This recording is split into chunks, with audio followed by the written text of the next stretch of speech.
Here's my 40 horsepower Johnson 1988 tiller handle, and I'm trying to get the throttle cable out of the tiller handle in order to lubricate it. I'll put a couple helpful videos down in the description that have gotten me some help. So the whole reason I'm doing this is because the handle was super stiff. Very hard to even get it out of the idle position into more of a full throttle position. So I've cleaned up some of this using super clean degreaser, and then I took the flywheel off and greased this plate under here. There's a video I'll put in the link, or I'll put the link in the description for that video, greasing this plate, because sometimes your binding is coming from a lack of lubrication or old sticky grease in there. But the cable also is one of the major reasons why your throttle handle, tiller handle, is not nice and smooth. And so what no video showed that I could find was how to get this handle apart. So some of this is pretty basic. The other video will help you with some of that. But basically just take two little tools, like, you know, a little punch, a point, could be a skinny screwdriver, could be the end of something like that. Push on either end, and this will pop the handle off. Okay, I'll be there in a sec. And then these two pieces just come right off. That's not difficult.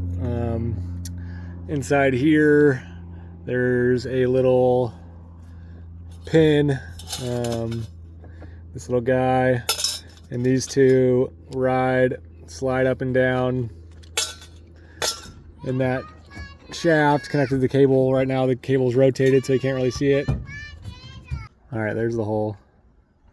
So the hole's there, that's what the pin goes through. Let go, please. What is the pin? And then to get this off, it just twists off. And then to get this up here, I don't think I needed to undo this, but I thought maybe it was going to go down through, but it doesn't because this is in the way. So then I realized this whole stack, this black part, has to come up. So that's where I was stuck at. It would not come. I kept hammering on it with this, you know, get something flat, hammer that way. It wouldn't come. So then I realized, okay, something is holding this in. Maybe there's a detent, or maybe this is holding, and it was. So Daddy, there's a poop beetle.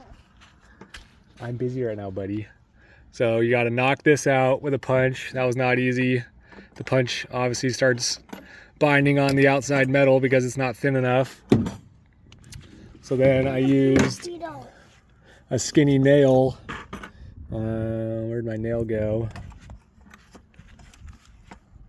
There it is. So it's been bent because I really had to bash on it, but That's what I thought. oh yeah, stomp him on the pavement. Stomp that foo. Spruce beetles are crazy. You got to put them on the pavement or else it's not going to work to stomp them in the grass. Spruce beetle killing in a minute. Anyway, so get yourself a nail. This just happened to be the perfect size, one that'll fit exactly into it. Punch that through to where this black thing is showing, or where you can get at it. The whole reason that rod is there is to hold it down, pry upward on it, and then you will see, sure enough, the you'll have to trust me if you can't tell, but the bottom of it has a little hook, plastic piece. So that's why it's holding it down. That little rod holds it down because it keeps it from being able to slide out. Once this is propped up, now this entire black inner part can come up. So that's where we're at. I'm taking a hammer, kind of a flat punch, just a socket extension, and before this wouldn't move, it was right there, and now you can see it's come up an inch. So I'll whack this out and I'll show it to you.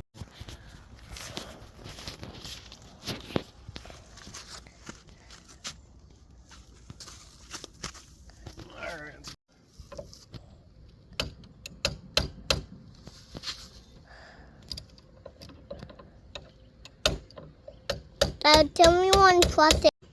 Should already be going.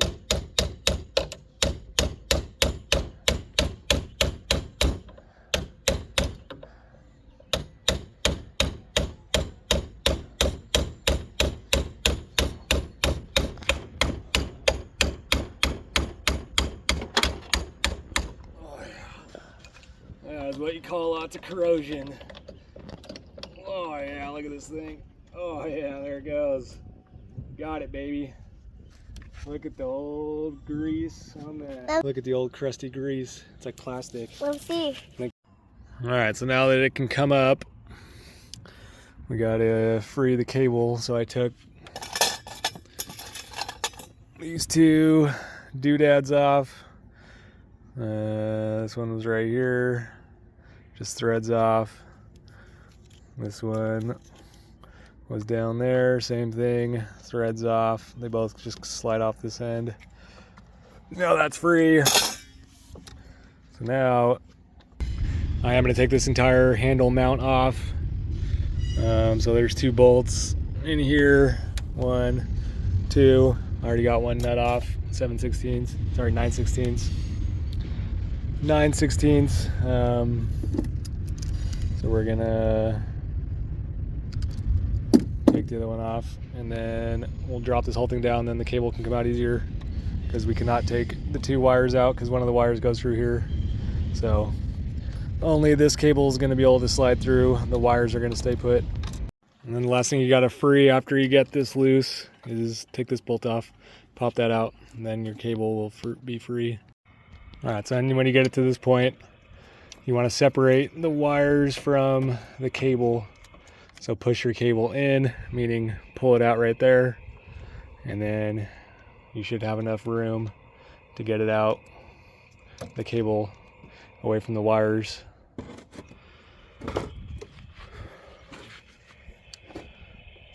Here's your wire, so try to separate the wire from the cable, at least get the friction so they're not binding on each other. There you go, finally got the cable out. So now I'm going to lubricate it. I'll put another video, number 3, in the description, showing you a lubrication method. This is a big job.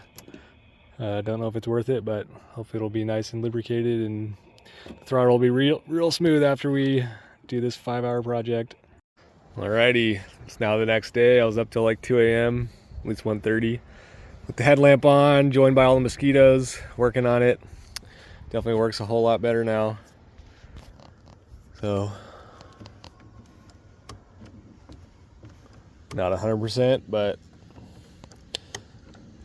for a 36-year-old motor, it's a whole lot better. So, if you want to do some adjustments, this guy, this guy, this guy, those all adjust. Obviously where your carburetor linkages are, since that's all that matters. This is the make it happener. So anyways, the only thing I'm gonna say for putting it all back together that I had to sort of undo and redo was you want to get the wires in a certain spot. So I'll just kind of show you where mine are at, but basically yeah, that little top piece that has the kill switch, not the red button, but the actual black kill switch button underneath the red piece, it has a little tab on it, and the tab, at least on this motor, faces that way. But you want to figure out what way that little tab is facing, so that when you yeah, you know which way the piece with the tab fits in. It has a long plastic flat piece, and the wires go behind the plastic flat piece. So easiest way to explain it is just figure out where your wires are going to be happy, not affecting the cable that goes up and down. Because if the wires are binding on the cable, it's not going to be smooth. But besides that, pretty straightforward. If you figure out how to take it apart, you can put it back together. Everything goes on normally. No big issues. And so hopefully this helps you out. Catch you on the next one.